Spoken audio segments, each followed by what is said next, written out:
Hi, everybody. It's Linda from the She Is Project. Thank you for joining me. I know that there are some people that are going to pop on.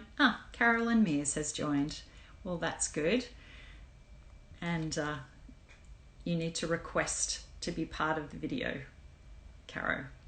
Oh, hi, everybody. Thanks for joining on this Tuesday. I don't know what it's like where you are, but it is starting to bucket down here in Mount Kira. There she is, Carolyn. Hello. We've nailed it. We have. We did it. That's so good. It doesn't matter what we say now. We're just so proud of ourselves. Yeah. We have won the technology thing. That's right. So let's see if we can manage to keep talking, for the next 25 to 30 minutes. I don't know. Are you up for that challenge, Caro? Oh, I think the challenge might be stopping at 25 minutes when it comes to you and I. So, yes. Well, it is interesting for those, as people are joining in. I just mentioned to my kids this morning that I was talking to Carolyn on Instagram Live as the first interview. And one of them said, I can't believe that you have anything left to say to each other. I'm like, so true. There's always new material. There is, yeah. Every day is new material. Yes. Oh, look, and even Gary Pesavento's joined us today. Thanks, so Gary. There's not a gender filter for the She Is Project Instagram Live. Absolutely not. No, we're equal opportunity communicators. Awesome. As people are joining in, and this is our first time for both of us, so we're well and truly novices. But we're just going to have a chat about some things around the topic of wisdom and wonder, and a little bit of the backstory behind the stories is what we're doing. Because in just a matter of days, the She Is Project will be 5 years old, which is very cool. Hard to fathom, really. I did actually mention to Caro that that's about the longest time I've ever done anything other than parenting and marriage. So, and friendship. I'm pretty good on the whole relationship thing. The work that I get bored with. So as part of celebrating 5 years of stories, I thought, well, let's have a chat to some of those stories. Let's meet the women behind the words. And you were the most obvious first choice because we have no shortage of things to say to each other. That's very good. And we could laugh if it all failed. And yeah, so. Exactly. And no pressure, but you do drop the wisdom bombs quite regularly. So I thought that you will make me look good. So because lots of people maybe don't know who you are, can you just give us a little bit of context on where she is so beautiful? Yes, she is, isn't she? Rachel's just called you beautiful, Caro. Oh, thank you. That's I can't believe you can talk and read things at the same time. Yeah, I can do talking and a lot of things at the same time. So just let people know what your basic sort of situation is right now, stage in life, where the main focus of your time and energy are at the moment. Okay. So I live in Wollongong, not too far from Linda, down the hill a little bit. And I have 3 kids, primary school aged, 2 girls and a boy, and they are almost 11, 9 and 7.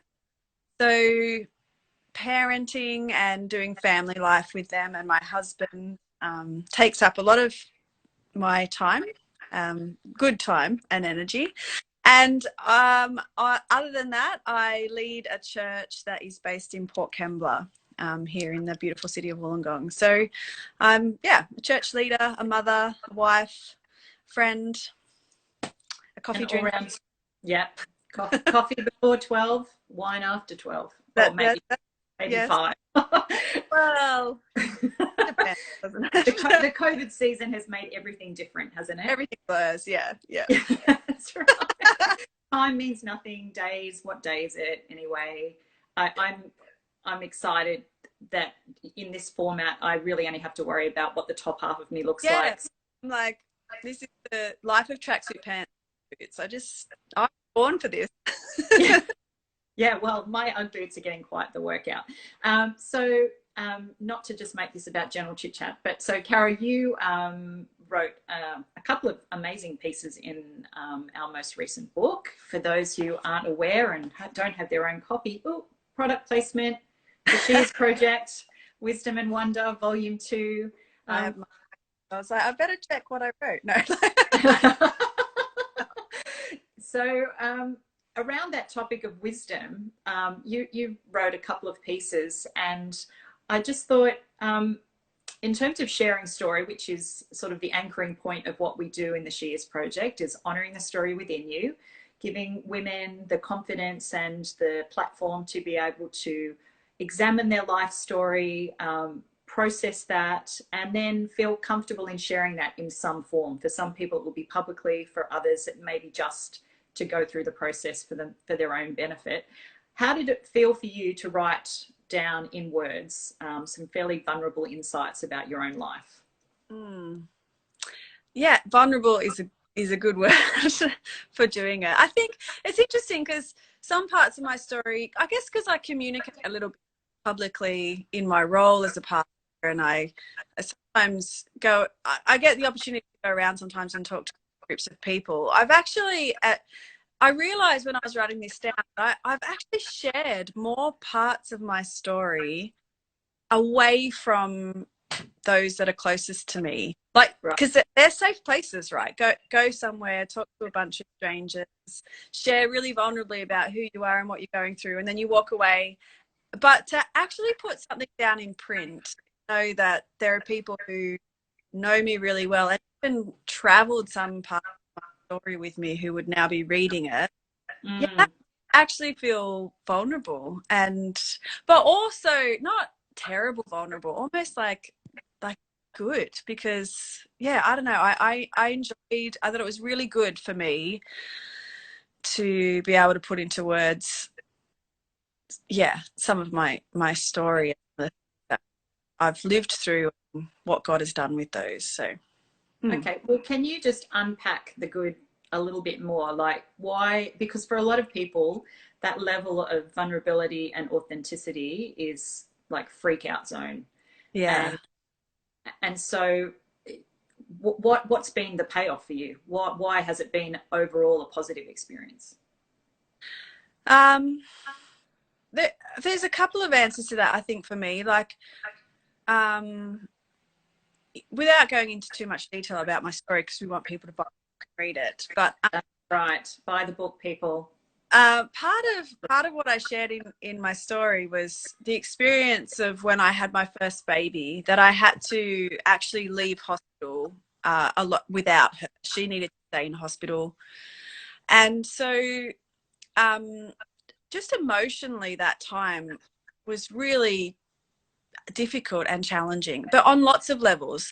And I remember feeling like probably an intense kind of grief around that time that I had to leave her.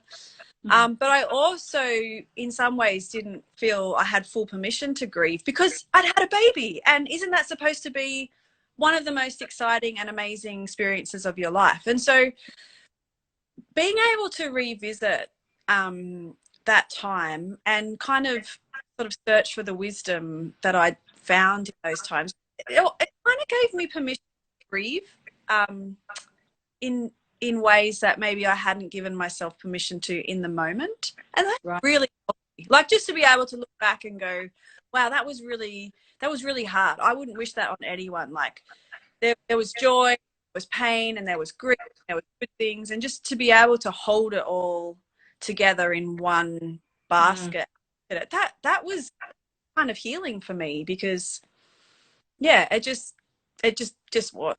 So that was one of the things.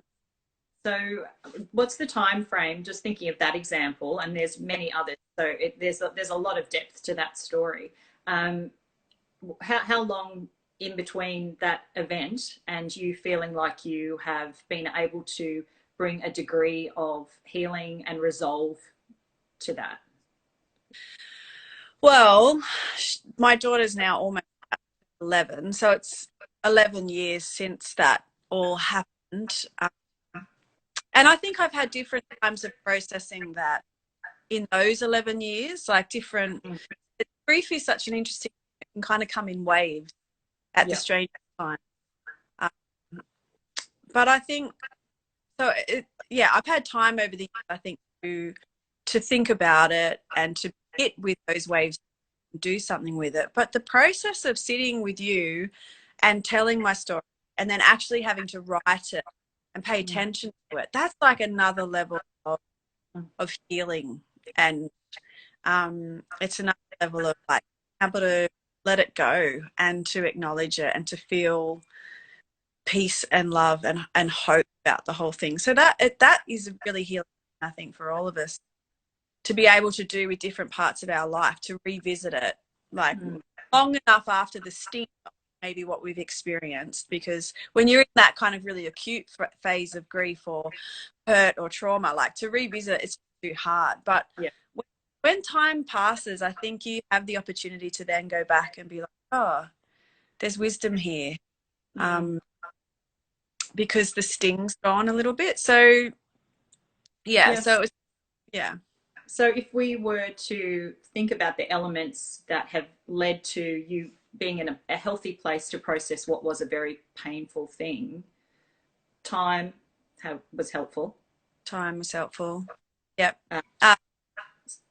Someone to bear witness to what you were processing at different times. Yep.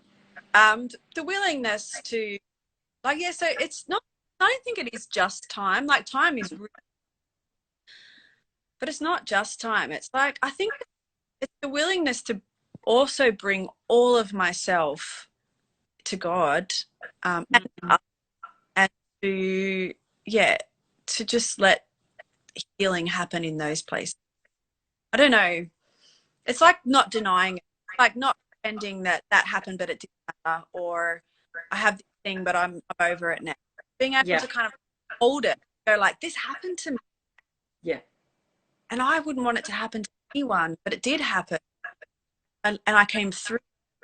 God was with me. And now not only is it something that is just a chapter in my story, it actually helped make me who I am, because it helped build me. So it's I don't know, that probably isn't the question. But. No, that's a great answer to a very general question.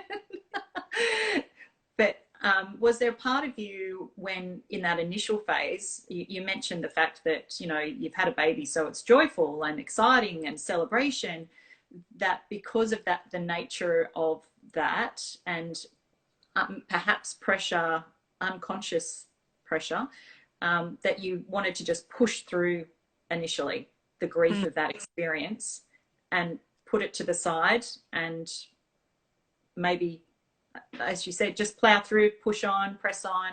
I'm okay. Yeah, definitely.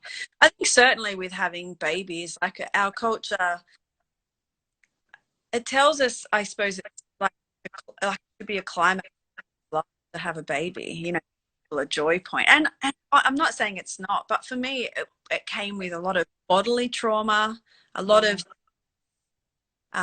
leaving my baby in hospital. So a lot of grief, and a lot of being out of control. I didn't have choices over things that were happening to me or with me. And you kind of, all of that happens. And then you just sent home. Eventually you end up at home with a baby. Like, oh, and now life goes on. And it's like, oh, I don't know if, like you just, it's really hard in the moment, I think, things like process everything that's happening and everything that you're feeling. So some things just actually need time and distance before you go back. And and I think if we don't do grief work, like we all have grief and hurt, loss, trauma, to like anything from large scale stuff to tiny little things. And I believe we as humans don't do the work sitting with that and processing our grief. It just leaks out in all other kinds of ways that are totally unhelpful and unhealthy in our lives. And so for some reason, I guess in my life, I've just always meant that I want to do my work like as much as I can. So I think that's a really interesting point, because um, for so many of us, we do just plow through. And I'm wondering what it was for you that made you more open to actually doing the hard work. And is that why the rest of us don't want to? Because it's hard work. It is hard work to, yeah, it is. It's hard work. I don't know. I don't know if it's, I know this is going to be such an unsatisfactory answer. I think I have tasted what it feels like to live free. Like you, Right. that freedom, you know, that you're not tied up and tripped over by all mess and baggage. That when you've had a taste of that kind of joyful freedom, I just want it. Like, yeah, there's a verse in Psalms that says, I run in the path of your command, but you have set my heart free. And I mean, I don't really have a life verse, but you know, like that one of those verses has always really sat with me. Like, I want to be able to run through life with freedom and joy, peace. But we need to have free heart. Otherwise, you know, tripped up. And I guess I have also felt that feeling of what it feels like to be tripped up by your own baggage, or to be going around the roundabout of here I go again, I'm making the same old decisions, or I'm having the same old, like, I'm stuck. And I just don't like that feeling. So Yeah. feeling, And, yeah. well, Doing the hard just thinking better than the feeling of being stuck. That's what it is. So yeah, but that's I'm let me run with your analogy a little bit longer. When I'm thinking of the running, is that often we hit an obstacle, and for me, I suppose in the past I felt that the cheer squad has said, okay, get up, get over, and get on. And actually, what my experience has been, I don't know about you, is that I keep running into the same obstacles. yeah, Because what I needed to do was actually stop and examine the obstacle and ask why the obstacle was there and what it is, and is the best way to deal with the obstacle to just go through it, or do I need to actually observe and examine and reflect a little bit of time there? You know, and not a perfect running analogy, because I guess if you're trying to win a race, then you do just want to get over it. But then I've realized actually there is no. That's right. I've been running and there is no finish line. And it's actually about enjoying. And if we run with that analogy, I think, what if some of the things we're tripping over are actually treasure chests full of good things, but they're sitting in our way, and so we think, I've just got to get through this or smash this or jump over it. But actually, there's treasure in each one of us, and there's our life is the point. Like God comes to us disguised as our life. Much wiser than me has said. So often these things that we feel like this is in my way, are actually treasure boxes to be opened and discovered. That might also be difficult and hard to do, but if we're always jumping over them, I think we're missing the goodness. So taken a lot of bruises and injuries for me to discover that, though, I have to say. And none of it's exactly right. We're always avoiding. I think, you know, we're very good at humans at avoiding and entertaining ourselves away from what matters. This is part of human nature, I think. So to really pay attention to ourselves in our life, and to recognize that maybe this is that there's wisdom and goodness in our life that's there for us to discover. That just takes some intention, I think, because I don't know that it happens without intention. I don't think you haphazardly stumble across the God in your own life. I think it really is something you have to dig for. So okay, so just as you're saying that, I'm thinking a few things and trying to put them all in order in my head. But one of them is believing that that there are good things in your life. Of actually having that deep conviction that there is treasure to be found in your life, that it's not necessarily something that's going to be externally inputted into you, but actually something that is to be discovered inside you. Yeah. That was a quite a significant mindset shift for me, which then means that you're able to actually maybe be a bit more disciplined to spend the time, that intention that you talked about, to self-reflect, rather than me quickly Googling.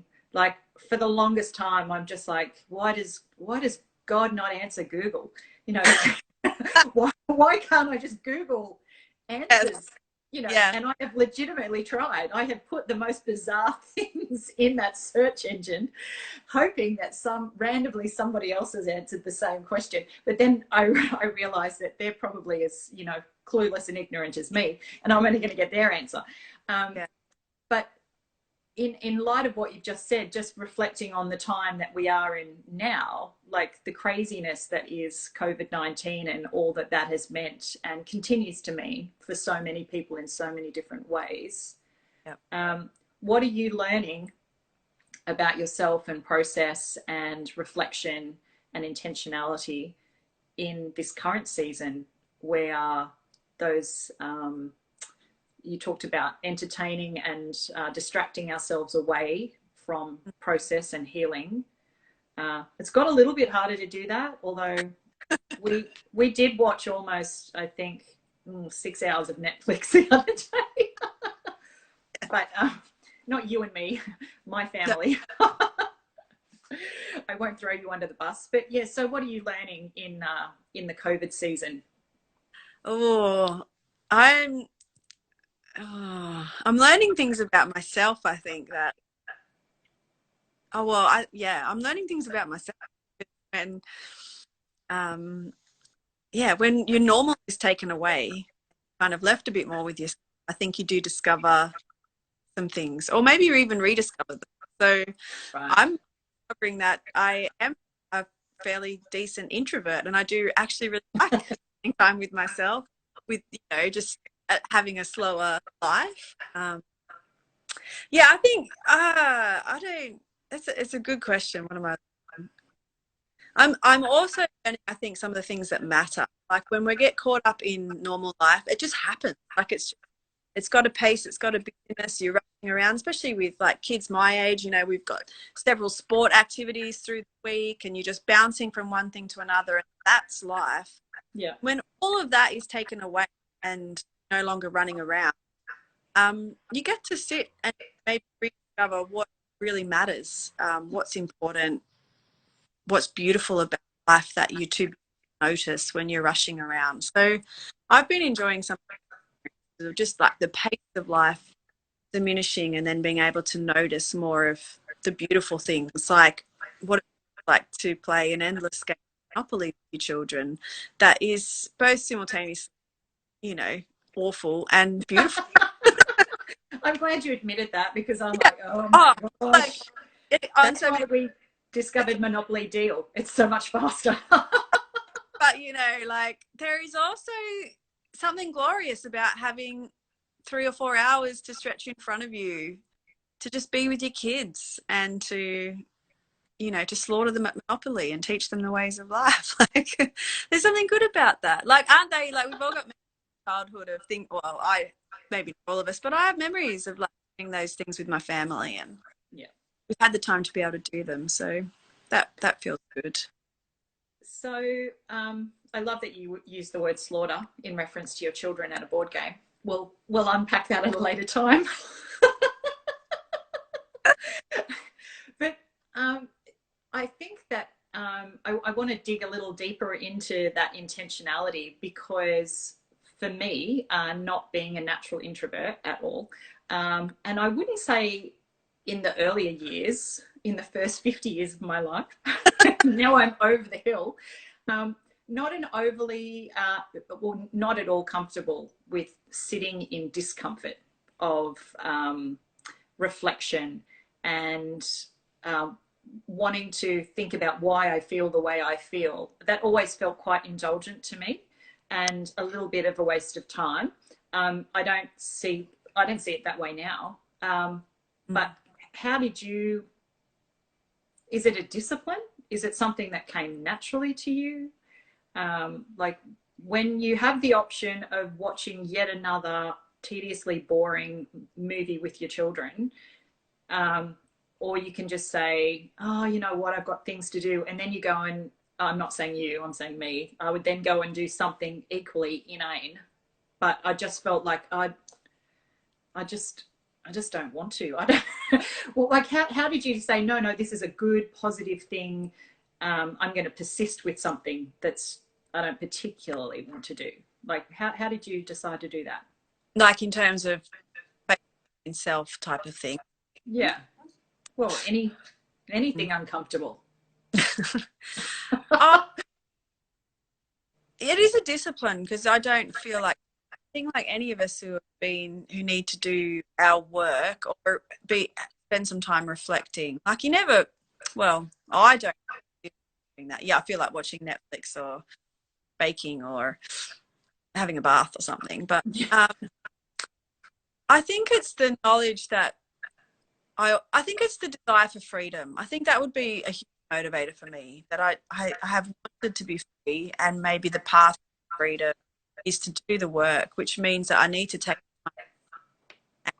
time to discover what's within. I think that's one of the things that I realised, like so much of our culture and possibly also our Christian culture, you know, people might disagree with me. I think it actually trains us to expect wisdom and direction to come from outside of ourselves. Like that prophet's going to prophesy over you and tell you what to do, and then that will be your life. Or you read that Bible, all of a sudden it'll be clear, and that then you'll know what to do. Or the pastor or the leader, they will tell you what to do, and you'll know what to do. And like there's a place for all of those, for that kind of wisdom in our lives. But I've also come to understand that God has deposited wisdom inside, that maybe when wisdom rises up from within, and we know that what we're doing is right and good and true, then that is the most true form of wisdom. And so the discipline is sometimes stop looking for all the wisdom in external places. Yeah. Like oh, Google what to do, or I'll just ask that person what to do, or I'll just pray that God sends me a letter in the letterbox that tells me what to do. We want to outsource wisdom. Yeah. But what that does is it almost lets us off the hook, because then if it doesn't work out, we've got someone to blame. Like, we can blame God, we can blame that leader, we can blame that friend, we can blame that they got it wrong. Rather than owning that somewhere deep within us is an inner knowing that comes from God, and it wants to rise up and be heard, but it doesn't rise up in the busy. If it's drowned out by noise and by busyness, it's very hard. It's like the still voice. Like it's hard to hear that if your world is so busy. So the discipline is sometimes choosing to sit in the quieter places, the stiller spaces for long enough just to let that emerge. I guess that's what I found, that a lot of the time I had an email about what to do. Maybe I haven't trusted it. Maybe there's good reasons why I haven't trusted it, and I've needed, you know, to submit it to someone and say, what about this? But most of the truest decisions I've made have come in, rather than just being told what to do. So, have you ever, or do you feel afraid of getting it wrong? Oh, yeah. So what do you do with the fear?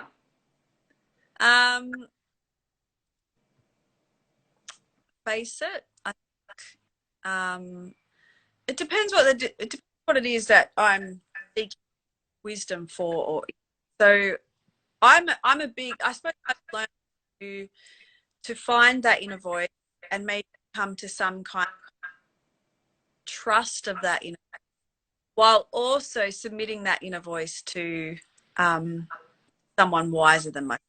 Because, you know, I hold the idea that wisdom inside of me that I seek, along with we're very good at deluding ourselves. So like they're just two good things, right? They're not, one doesn't cancel out the other. So if I'm thinking, oh, I'm going to quit my job and move to Tasmania, which, you know, then I think I should submit that desire to people around me who know and love me, to just make. So don't do that. That's just me. Don't do that. Sorry, Tassie people. I think, you know, yeah, just to be able to sift through what is true, what is good, or what is something else that's going on. So, and I found I can only do that in the quiet places, and I can only find the quiet places if I discipline myself to have them. And I know that while I just continually entertain myself away from that place, I might feel good in the moment, but it's actually not going to touch the deeper stuff that's going on inside of me. And it doesn't mean I don't go around the roundabout of distraction. I do, but I suppose there's just key moments in my life where I choose, I'm going to sit down with the open journal. I'm going to ask the hard questions of myself. I'm going to let someone who I love and trust have a really difficult conversation with me and ask the hard questions that I don't want to answer, because I need that to move forward, and I don't want to stay stuck. I mean, it's not a daily thing. That would be awful, wouldn't it? You know, it'd be exhausting. But, you know, key moments, different times of life. Yeah. I just want to, I don't know. Yeah, well, so one of the things in one of the pieces that you wrote, and certainly a theme through the whole book, is this the partnership between wisdom and wonder. That to unpack and find the wisdom that's there, that we have to live with a sense of wonder and openness. And what I hear you saying there is that you are actually open to having people speak into your life in an uncomfortable way. That's a hard thing to do. Like, how do you do that without like sobbing in a corner when somebody tells you something you don't want to hear about yourself? Well, maybe I do. I sob in the corner. Oh, I think, you know, I've had some key times in my life where I've sat with someone far wisely, given me things to do or advice. And usually actually someone who's very wise doesn't know what to do. They help you discover what you do, but they might give you some very difficult things to go away and practice. And I guess it's the times when I've gone away from difficult things that I've realized it's so fruitful. And so it creates a willingness to open yourself up to something. I mean, I put people who I know absolutely, are absolutely for me, and who maybe see me a little bit better than I sometimes see myself. So it's not like willy-nilly I just a random person or an acquaintance and say, deep part of my life. I don't, you know, but it's about finding, and when you find those people to do that, I think is, now it doesn't mean that I necessarily might agree with everything that they say, but I'm usually always provoked to see things from another angle. And sometimes I have cried in the corner because I haven't wanted to hear what they've said, but it's been good for me because, I don't know, I don't know. Sometimes it's good to hear truth, even if it's painful, or it's freeing to hear.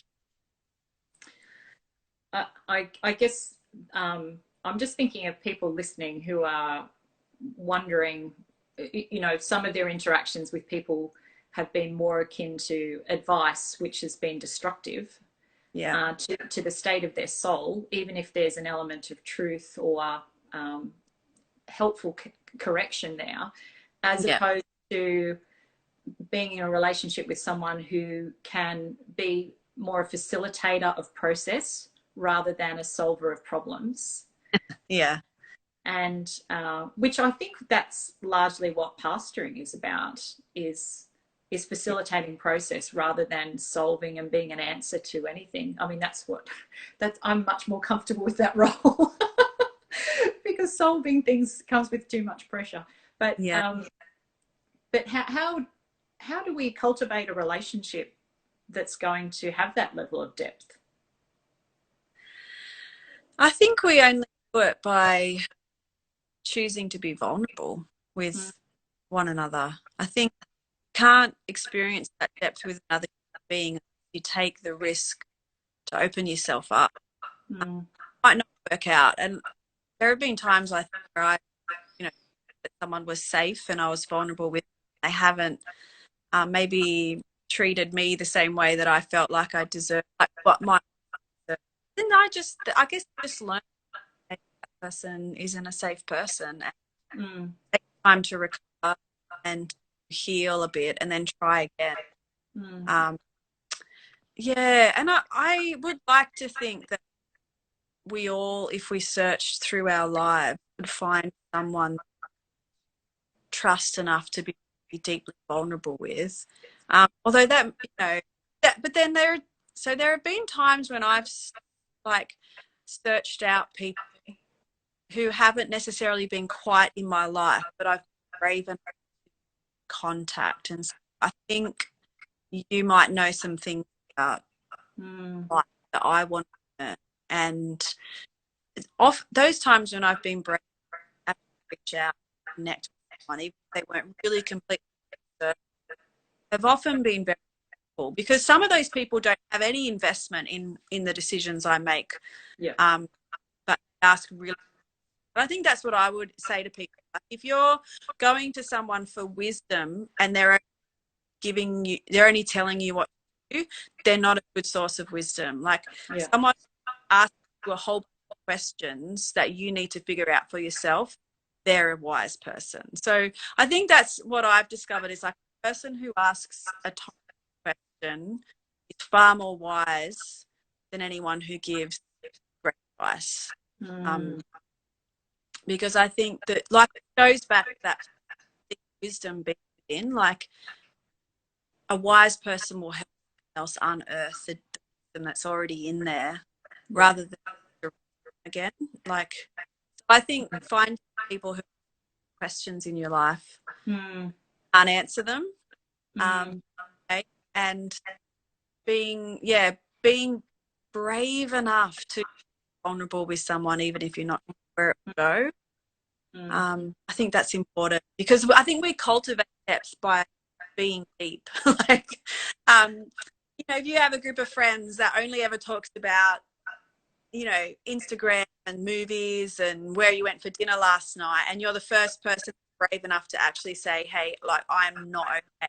And, like, you'll learn really quickly whether that's a group of friends who are willing to go to that deeper level, or actually they can't. They just still want to talk about, Netflix shows and wine lists. So that's fine. They can be your Netflix wine friends, but you find some other friends that can maybe do the deep Mm, stuff, mm. deep.